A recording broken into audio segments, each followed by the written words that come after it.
Hey, what's going on, my fellow idiots? Welcome back for another episode of Idiot Proof Cooking. So today's video is a lot of fun. I've decided to make my own version of McDonald's McRib here in my own kitchen. And why, might you ask? Really, I just felt like trying to make it. You know, the McRib's kind of rare these days. McDonald's only kind of brings them back every once in a while on a limited basis. And I figured I could make one better than McDonald's does. Well, that tastes better than McDonald's does anyway. Probably won't make as much money as McDonald's did with theirs. But you know what? I wanted to also step up my bread game a little bit. Normally, I make a pretty simple but delicious hoagie roll for sandwiches.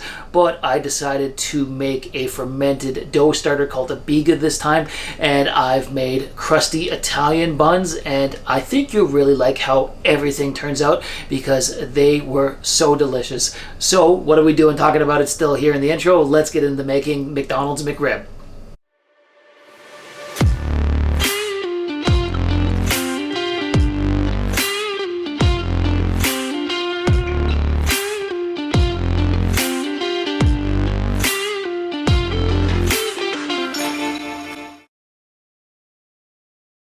So the first thing we'll want to make, because we're making Italian crusty buns, is a fermented starter called a Biga, which is similar to a poolish. So what we're going to do is get a bowl, and into it add 2.5 cups of bread flour, a half teaspoon of instant yeast, and 1 cup of warm water, about 110 degrees Fahrenheit. And then I'm just going to mix it all together with a wooden spoon until a shaggy dough forms. Now, a Biga is the Italian version of a fermented dough starter. A poolish is the French version, and a poolish is more hydrated, while a Biga is a little bit more dry. So as you can see here, I have this shaggy dough, and I'm just going to knead it a little bit to form it into a ball. By all means, you don't have to knead it into a ball. You can just leave it as the shaggy dough, and it will ferment that way, but I wanted to form mine into a ball. And as you can see here, I got Rose involved, and she helped me knead it just a little bit.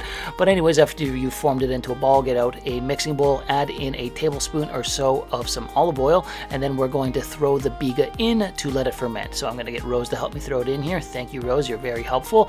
And then just swirl the Biga around in the olive oil, make sure it's nice and coated, and it's time to let this ferment. So first thing we do is cover the bowl in some plastic wrap, and then I'm going to leave this out at room temperature for 4 to 5 hours to start fermenting, and then I am going to cold ferment it in my fridge for another 24 hours to really develop the flavor. Alternatively, you can also just let this ferment on your counter for 24 hours at room temperature, and that would be fine too.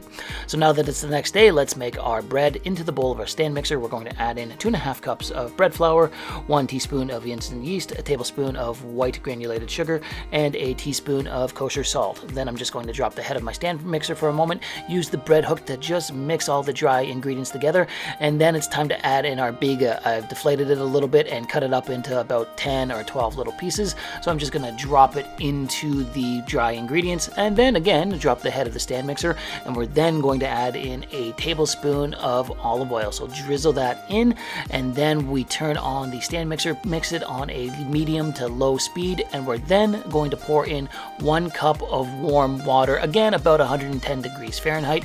Drizzle that all over, and all we're going to do is let this mix on that medium-low speed for the next 8 to 10 minutes until you get a nice smooth and elastic and supple dough. It's not going to be overly hydrated. It's going to be nice and workable.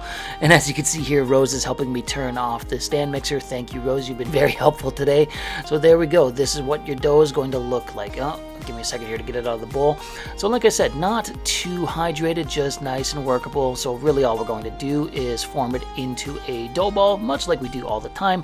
Throw it in a lightly greased bowl, cover it with some plastic wrap, and then we're going to let this rise in a warm, dry spot for the next 2 hours. We're looking for it to double in size. So after 2 hours, look at that. It is perfect looking. It is nice and puffy and risen and smells so delicious and fermented. Now we're not going to deflate this dough because there's a lot of air bubbles in here. We don't want to lose those, so we're just going to gingerly dump it out from the bowl like I'm doing here. We don't want to lose a lot of that puffiness, and then we're going to use our bench scraper to cut the dough in half, and then from there, once we've cut the dough in half, we're going to further cut each section into 3 pieces, and then just carefully form them into a oblong torpedo shape with your hands.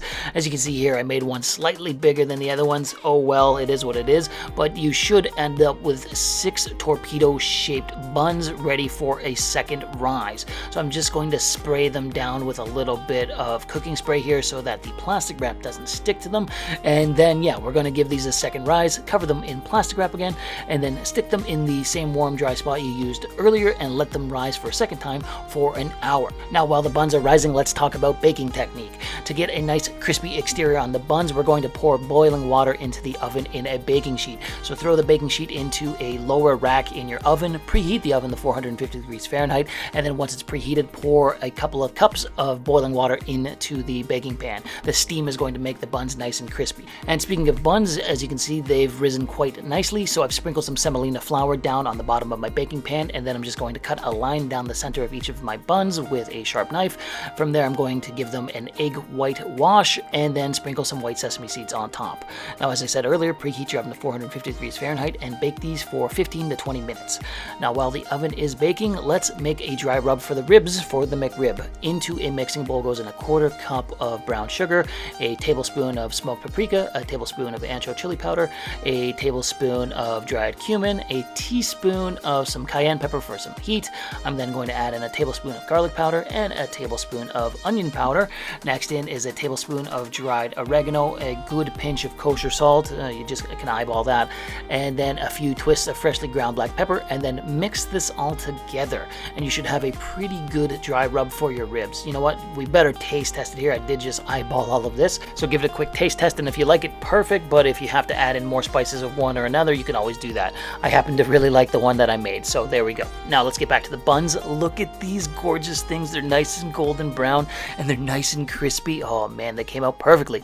But like everything we bake, we've got to let them cool down for a couple of hours first. So let's deal with the ribs while they're cooling down, shall we? What I've got here is a rack of pork side ribs that I've just cut up into 3 or 4 rib sections, and I'm just going to generously cover them all in the dry rub that I've made and throw them on a wire rack set in a rimmed baking sheet. We're going to cook these in the oven, so what I'm going to do is pour in a beer into the baking pan, and these are going to steam the ribs and make them nice and tender over the next 2.5 hours in the oven. So cover your baking sheet in some tin foil because it's time to bake these ribs in the oven. What you're going to do is preheat your oven to 350 degrees Fahrenheit and bake these for the next 2 hours, 2.5 hours there and about until they come out nice and tender. They're going to look a little ugly still, but that can be rectified, but they're going to be super tender. Look at this. After about 2.5 hours in the oven, you should have very little problem pulling the bones out from the ribs. Now keep in mind, these are piping hot, so maybe wear gloves, but as you can see, you just pull the bones out and easy peasy. Look at that, and it's still super hot. Anyways, so just debone all of your ribs. We are making McRib sandwiches after all, so we don't want to eat the bones. Now, once you've pulled all the bones out, get out your favorite barbecue sauce. Use whatever barbecue sauce you want, and then coat your ribs liberally in them. I'm using a smoky mesquite barbecue sauce here. Then we're just going to stick these under our broiler set on high for the next 5 to 6 minutes to pretty the ribs up some.